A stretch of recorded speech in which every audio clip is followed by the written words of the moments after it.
19 students of the Friendswood High School participated in the 14th National High School Latin Examination in March. Last week, these students received awards. The students are Teresa Thornhill, Ty Buchanan, Christy Jahimchek, Andrew Corson, Melissa Johns, Casey Trecca, Elizabeth Carter, and Misty Moyer. Several students received ribbons also, and they are Jennifer Wisniewski, Lori Goff, Renee Gullett, Sarah Cole, Angie Malone, Melissa McLennan, and Andy Andrew, Julie Boone, Christine St. John, Brian Trish, and Melissa Jill Williams. All of these students are being taught by Diane Swollen. Congratulations to everybody. In case you haven't noticed, there was changes made in the lunch seating and serving. Students had choices of 4 different serving areas. They also had choices of eating indoors or outdoors. There have been many complications with seating arrangements since there are less chairs and tables to sit at. There has been talk of sophomores leaving campus, but it's very unlikely. There were extra tables added out in front of the school and indoors. We'll be back with Virginia Petticord in the Junior High News, and later the YMCA Basketball League after these messages.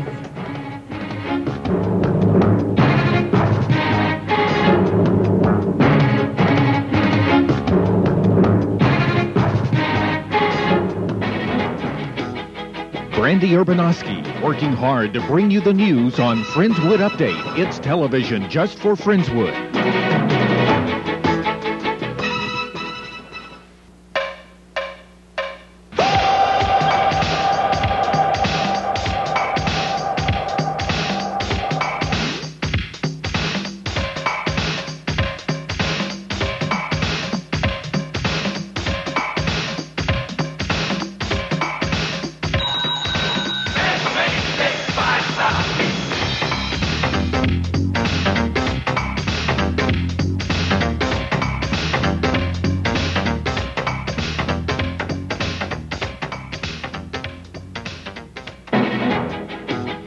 Adam Hill, working hard to bring you the news on Friendswood Update. It's television just for Friendswood.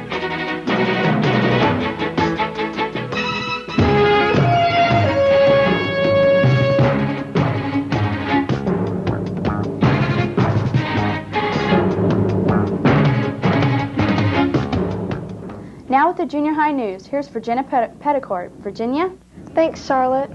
Student council elections were today. Candidates began campaigning with posters and flyers this week. There was no contest for junior high officers, so elections were canceled. 8th grade students met in the auditorium to choose freshman class officers. The junior high was on a special schedule today for the elections, and the results were announced 7th period.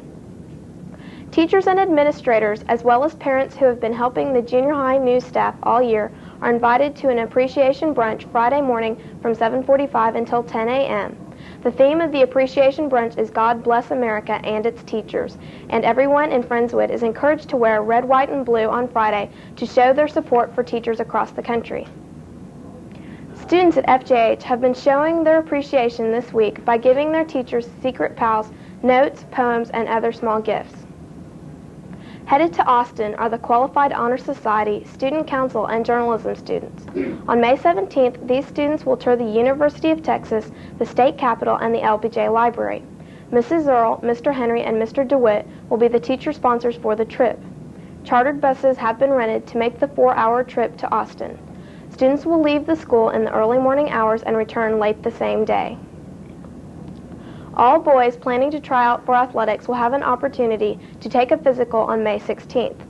It is a requirement for any 7th or 9th grade students new to the junior high or high school to obtain a physical before entering athletics for that year. The physical will take place at the Medical Arts Clinic at 505 Friendswood Drive. FJH girls entering the 7th or 9th grades may also get a free physical at the Medical Arts Clinic on Friendswood Drive. They will be given this opportunity on May 15th. All girls must get a physical before being allowed into athletics. Pat Trevino and Nicole Jones from the junior high news staff were at Ellington Field on Monday, May 6, when the Endeavor space shuttle approached the field. Storms and rain had caused the landing to be postponed a number of times, but Monday the weather was beautiful. Students from local schools, employees from NASA, and visitors to the Space Center showed up to welcome the Endeavor to Texas. The shuttle preened on the runway, showing itself off for the visitors. Next Wednesday, 5th grade students who will be attending the junior high next year will visit the junior high. The current 6th grade students will be showing the 5th graders around the junior high.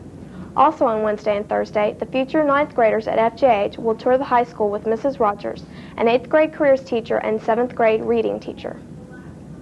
On the last day of school, True Blue Crew, the 1991 junior high yearbook, will be handed out.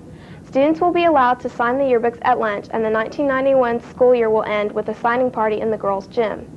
Students who have not purchased a yearbook will have an opportunity to do so on May 27th and again on May 30th until they are all sold. That's it from the junior high. Now with the sports is Jennifer Waldner. Jennifer? Thanks, Virginia. Last Saturday, some of the Friendswood track team members went to Texas Southern University for the state qualifiers meet. Competing for the Mustangs was Aaron Stanley, who took second in the high jump with a jump of 6 feet 5 inches. Also competing for the Stangs was Jason Pinnell, who took third in the 100 meters, Edward Bernard got fourth in the 300 intermediate hurdles, and Tyler Jagan got fifth in the mile run. The only member of this squad that is competing in the state meet is Aaron Stanley, who will be competing in the high jump this Friday and Saturday in Austin at the University of Texas. For many years now, the YMCA has held the Tri-County Basketball League in Pearland. It consists of different levels of competition. Jason Candy went to the gym to find out more about this league and brought back this report. The Tri-City County YMCA in Pearland is in its annual year of basketball action. They use collegiate rules to officiate the 12-game season. There are 3 different groups you can choose to play in. They are A, B, and C. A is the toughest. The ages are from 18 to 35 years old, and any team can play in any group. The team entry fee is $125 per team and a separate $16 to pay for the referees.